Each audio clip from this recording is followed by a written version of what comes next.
It's now time to take a look at news stories making headlines around the globe. President Bola Tinubu is asking the National Assembly to approve the sum of 500 billion naira to allow the federal government provide palliatives to cushion the effect of petrol subsidy removal. Tinubu's request is contained in a letter sent to the National Assembly and read by Tajuddin Abbas, Speaker of the House during plenary. Also, Tinubu has acknowledged the hardships faced by Nigerians following the removal of petrol subsidy, while promising that the savings will benefit a larger number of people. The president made the remarks when he received the class of 1999 governors, a group of governors that ushered in the current democratic dispensation on May 29, 1999.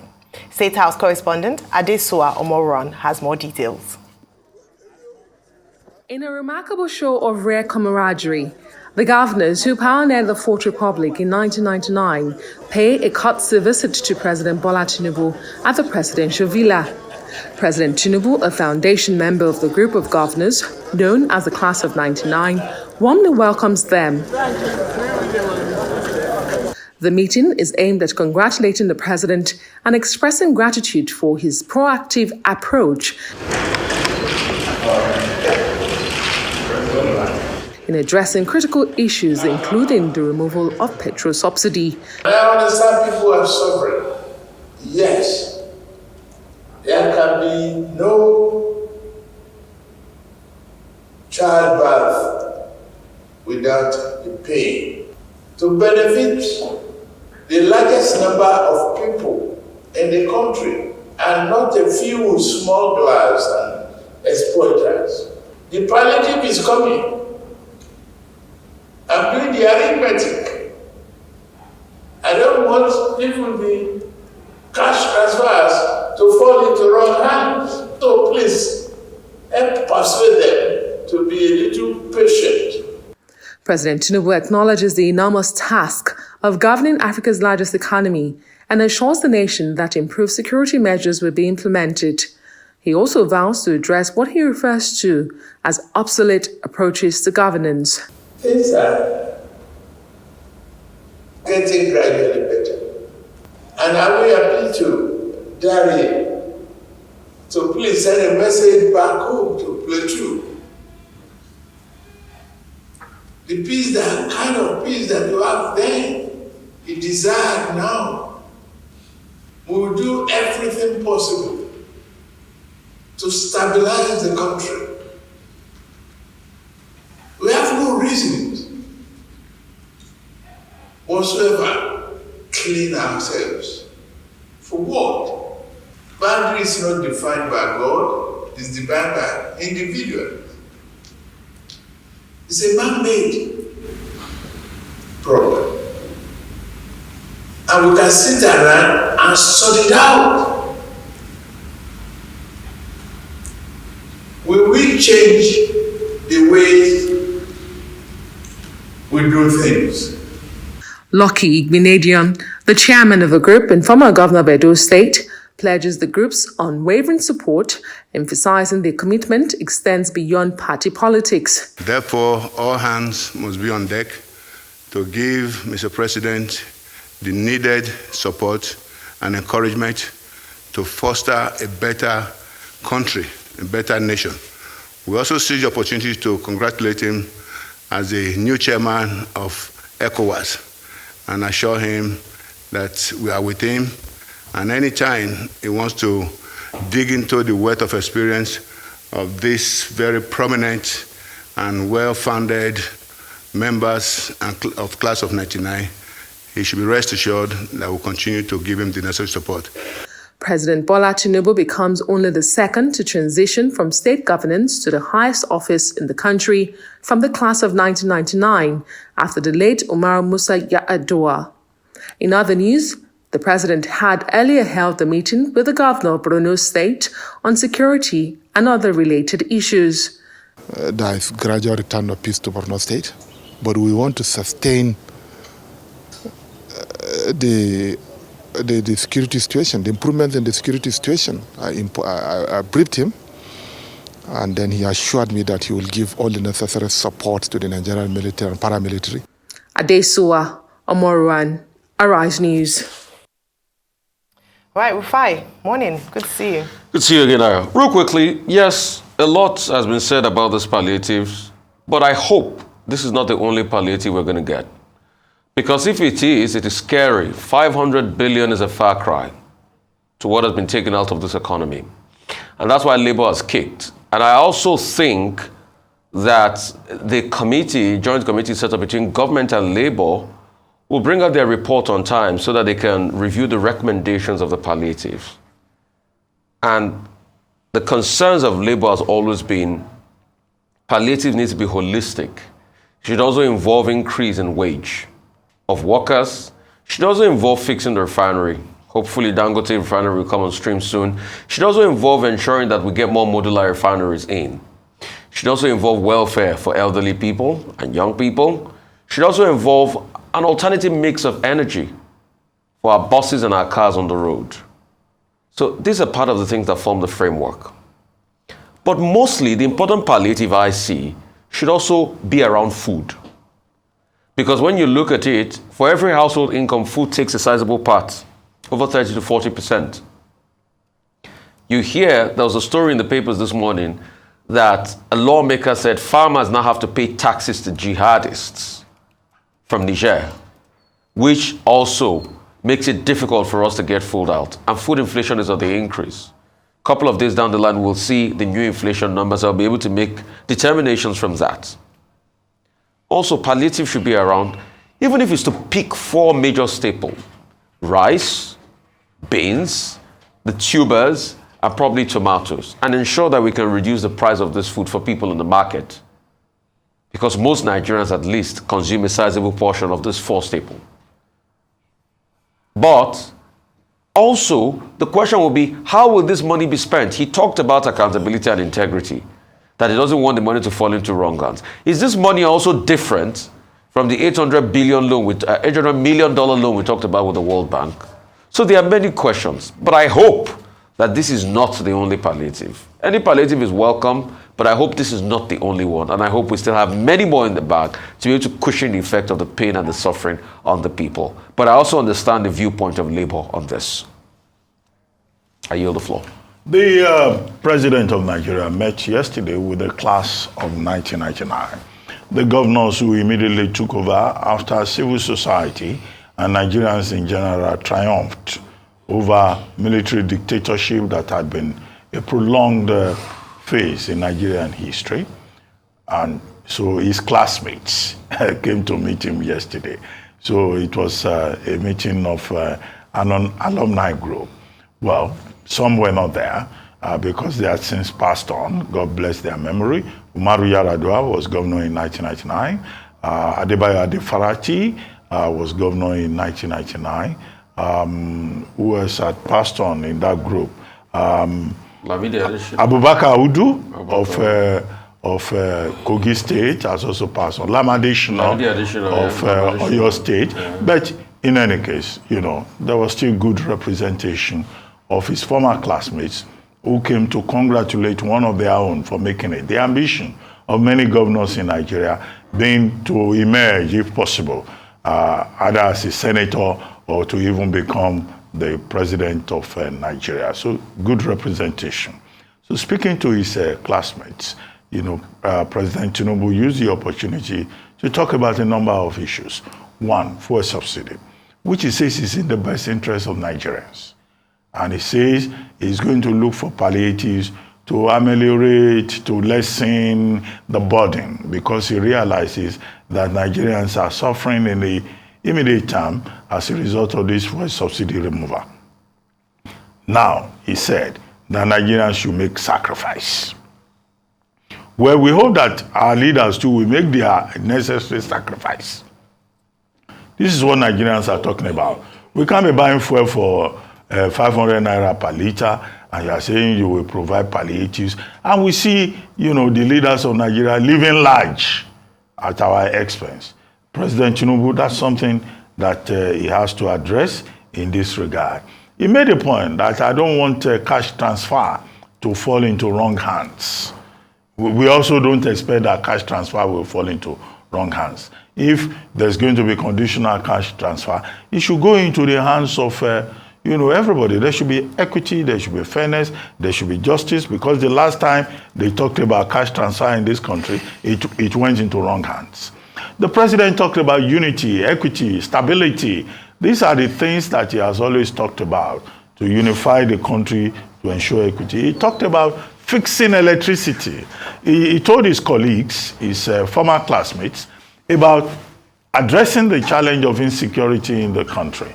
Okay, on point. These are very relevant issues, and we have seen that, the same day, yesterday, he sent a letter to the House of Representatives asking for an extraction of $500 billion naira, 500 billion naira, from the 2022 Appropriation Act to provide palliatives for Nigeria.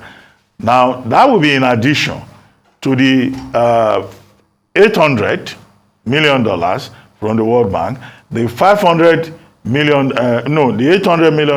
from the IMF, the $500 million from the World Bank, and now the extraction of another 500 billion naira from the 2022 Supplementary Appropriation Act. Nigerians expect that they will see the palliatives having effect in their lives. That transparency and accountability is very important. Former Governor Lucky Igbenedion says, we are ready to work with you, we are available, we are your team on the field, we are your advisors. And he says he too is willing to work with them.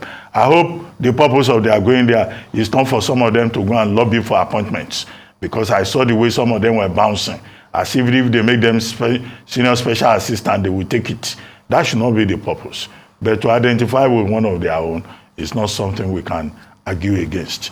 Or don't you think some of them, if they make them personal assistant, will take the job? They will not take it, Dr. Abatia. I'll cost them some slack. These have been governors since 1999, over 20 years. Well, okay. They are okay. They are okay. Okay. But they will say they want to serve Nigeria. No. They've served enough. Okay, one of them is Secretary to the Government of the Federation, George Akume. Another one may want an appointment. I hope that's not the purpose of the meeting. That's enough. But just solidarity. Stop wawulence. I do think that, to be fair, I think there's still some experience we can draw from some of these class of 99 members. For instance, Mr. Donald Duke of Cross River State might still have something, or should still have something to offer, and a few other governors like that. But in terms of the palliatives that has been talked about, which is the focal point of this conversation, we're 16 days shy of 2 months when the announcement was made by the president on the 29th of May this year that fuel subsidy was gone. And following that, what Nigerians had been promised was that there would be an attendant announcement on palliatives, and there would be a provision for palliatives, and this is what a number of Nigerians have been waiting for. It's glaring, the effect, the multiplier effect of the removal of fuel subsidy, whilst the gains have been highlighted numerous times when the president met with Council of Chiefs and a few other groups. He had defended his position on the removal of fuel subsidy and had promised that they were looking into providing a robust palliative structure so that the hardest hit in Nigeria would not be hit. However, the conversation has also been around what would be the modalities, what would be the detail of these palliatives? Would it be conditional cash transfer? Would it be non-cash options? Obviously, from the president's speech, there would be conditional cash transfers. He had mentioned that he would ensure that cash transfer wouldn't get into the wrong hands, as we had seen in the past. Now, in addition to our areas that have been mentioned in terms of where attention should be paid, in terms of food, in terms of alternative mode of transportation, in terms of palliatives in those areas, I think we mustn't forget small and micro businesses in Nigeria. They've also been hard hit by this fuel subsidy removal. We must remember them in the plan to ensure that we're able to support small businesses as well as individuals who have had to suffer in the last few months. I want to encourage the president. Yes, we are hearing the right sound bites, but we want to see action. We hope that when the House deliberates on this today, it's almost clear that they would approve it. But we're looking forward to us seeing a definite action in terms of palliatives for Nigerians who are currently suffering under the current economic realities. Well, we'll move on. After 3 years of meritorious service, Ben Clariclean Jones British Deputy High Commissioner in Lagos is saying goodbye as he takes up a new role in the United Kingdom. Arise News morning show producer Oze Okoli was at the farewell party held yesterday at his Ikoyi residence in Lagos.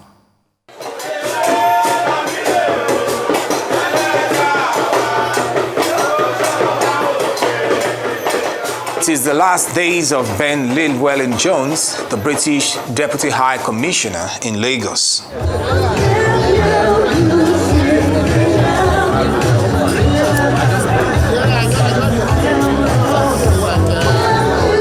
The event is a fourth party for the British Deputy High Commissioner in Lagos and his colleague Kat Fox was well attended by friends and well-wishers who came to say goodbye to a responsive, committed, hardworking and progressive Llewellyn-Jones who arrived Lagos during the pandemic of 2020. And my first visit to Nigeria was in fact in 1996, before I was even a student. And as we were packing up our bags this week, I packed the sleeping bag I used to sleep in when I was camping in Nigeria to go back to the UK. So we've still got that sleeping bag, though I have done significantly less camping this trip than I did that time, but it's still there. But I learnt on that trip, and I've learnt, and I think we've learnt together, that Africa is certainly a continent and not a country. But so many things that Africans have in common are things we should learn from. Politeness, a belief in greeting one another, family, that incredible respect for each other. I'd also say that Nigerians have something quite specific above that, which is they are very precisely much more loud than the average African, sorry. And I've really enjoyed that huge self-confidence that Nigerians have, that excellent self-belief, that incredible focus, that incredible energy, and it's something that I have very, very much enjoyed. The outgoing British Deputy High Commissioner in Lagos was a bridge builder, a unifier, and a lover of Nigeria and its cultural activities. I think it's incredibly strong, and I'm always struck by how often I come across links that even I'm not aware of. People-to-people links, music, culture, sport, and if you add to that the incredible trade, investment, and also government-to-government dialogue we have in respect of development and foreign policy, I think it's a very, very strong, very vibrant, very current relationship. So I'm sure it will go from strength to strength, but it's been an incredibly strong relationship in the time that I've been here. Speech after speech, members and friends of the British community took turn to commend the efforts of the outgoing commissioner. Well, it's been a journey. It's together. We try and enjoy all our postings. We spent 6 years in Nigeria. We had 3 years in Abuja. We've had 3 years in Lagos. And we support each other. Very much so, but we try and enjoy all of it because it's a really interesting experience. We get to meet Nigerians, we get to understand Nigeria, a little bit of travel around Nigeria, not a huge amount, but he's done quite a lot, but we've really enjoyed it. I think my husband did a couple of Hausa lessons. I think Sanu might be the extent of my Hausa, so not very much, I'm afraid, but my son has learned quite a lot of Pidgin at school. So Ben is a proud Welshman, therefore he's British. He's been a fantastic Deputy High Commissioner. He's supported good causes here. He's supported businesses here. He's supported and helped people that have been in distress. And we're really, really going to miss the man. He's a humanist. He interacts with people. He's a great man. I like Nigerian food. Ben likes it as well. Owembe jollof rice, no wahala with moi moi. Abby? We have very, very constant and close interaction with the High Commission. And obviously in Lagos, Ben is the one who leads the team. Each time we come to him to discuss about how we can sort of cement the relationship between Nigeria and Britain, which is what we do essentially as an association, Ben is always very excited to do that. So I would say that our relationship with Ben was very cordial because he took his job very seriously and made our job very easy for us to do. Ben Llewellyn-Jones, having successfully completed his 3 years tenure of public service in Nigeria as a diplomat, will be heading back to the United Kingdom for a new role in the Intellectual Property Office. Oze Okoli, Arise News, Lagos. Well, good to see Oze in front of the camera as opposed to being behind it. But yes, the focus is on Mr. Ben Llewellyn-Jones, who is leaving Nigeria after a meritorious service in terms of his time here with us. Rufai. I mean, what else can I say about Ben? Apart from being a consular chief, Ben is also a very dear friend. And like I said, yesterday I said, I'll find you wherever you go. And I wish him all the very best. And I mean, it goes back to the long relationship Britain has with Nigeria. You know, we have that relationship, yeah, although be it a colonial relationship first, but now trade. Britain, in terms of foreign influx of capital into the country, Britain tops that mark over other countries. And in Ben's time, he's been able to facilitate a lot, and it's been quite very engaging, you know, as regards facilitating lots of trade and all of that. And so you've had a lot more British companies come into Nigeria under Ben, and it's facilitated conversations. Also, during the political scene, you know, he was also somebody that constantly did come on TV, being a rallying point and all of that. I mean, you remember his spats with FFK and the likes, you know, as regards saying it the way it is and calling a spade a spade. We all remember, you know, all of that spat. So we can only wish Ben the very, very best. And in his next posting, I would say adios. And I think the partnership and the relationship with the British consulate in Lagos will definitely continue. And we can only wish him the best. Well, let's join others in congratulating Ben Jones on his successful tour of duty. Deputy High Commissioner at the UK High Commission to Nigeria. And from all the testimonies that have been given, he has done very well. In Mr. Macaroni's voice, you have done very well, Ben. You know, and we thank you for your service to Nigeria, and also for helping to promote and strengthen the age-long relationship between the Federal Republic of Nigeria and the United Kingdom. And it's particularly interesting to see his wife saying, okay, their son is going back, having learned some words of pidgin. And then, of course, the other gentleman who was talking about moi and jollof rice. And that shows that diplomacy is at various levels. It's not just at the formal level, guaranteed under the conventions on diplomatic relations, but it's also at the personal level. And this person-to-person, diplomacy that, the British High Commission has been able to forge over the years. We've had many of these, officials coming to Nigeria, and they operate not just at the official level, but also at the personal interaction, cultural level. And it was good to see at that farewell event, even a Nigerian group, serenading the outgoing British Deputy High Commissioner. And I agree with you, Ayo, that, it's exciting to see Ozio Kuli, the award-winning producer of the morning show, doing his job as a reporter. Well, he's a reporter, but here, you play the role that you are given. After all, he was very active during the COVID-19 reportage. It's wedding anniversary today, and so it's he has his wedding anniversary today. Yeah. 10 years of his, wedding. And I've already sent him a text this morning to tell him that, well, Ozio Kuli, I hope you know that apart from reporting and attending farewell parties at the British High Commission's residence, that these are serious implications. Very so good. The price you pay for informing us that today is your wedding anniversary is to provide implications. And don't behave like people who bring it late when I've rushed off to another engagement. Just bring it when I'm still around. Eating his implications I don't want to hear that Ikenna is still at the suya man's place looking for suya. Please, you have enough notice now. Congratulations to Ozio Kuli. Congratulations, Ben Jones, as you move on to your next assignment in the UK. Thank you for all you have done. Yes, thank you is the right word to say, because you would see even from the testimonials that a number of people had shared, both the British community in Lagos and Nigeria and traders who do business with the British community, who have spoken very highly of the outgoing Deputy High Commissioner, the High Commissioner. Now, one of the things I must mention is that he was also quite passionate about climate change, and we must thank him for the trees that he planted whilst he was here. For every single person, we all make a difference in our own little way, whether it be through planting trees, whether turning off your water, but a lot must be said about climate change, especially as it is headlining conversations across the world. Also, in terms of embracing our culture, it's always interesting to hear other nationals talk about the beauty of our culture. And we have so many things to export. We must look into that. And I'm hoping that this administration will focus a lot on tourism. There's so much that Nigeria has to offer to the world.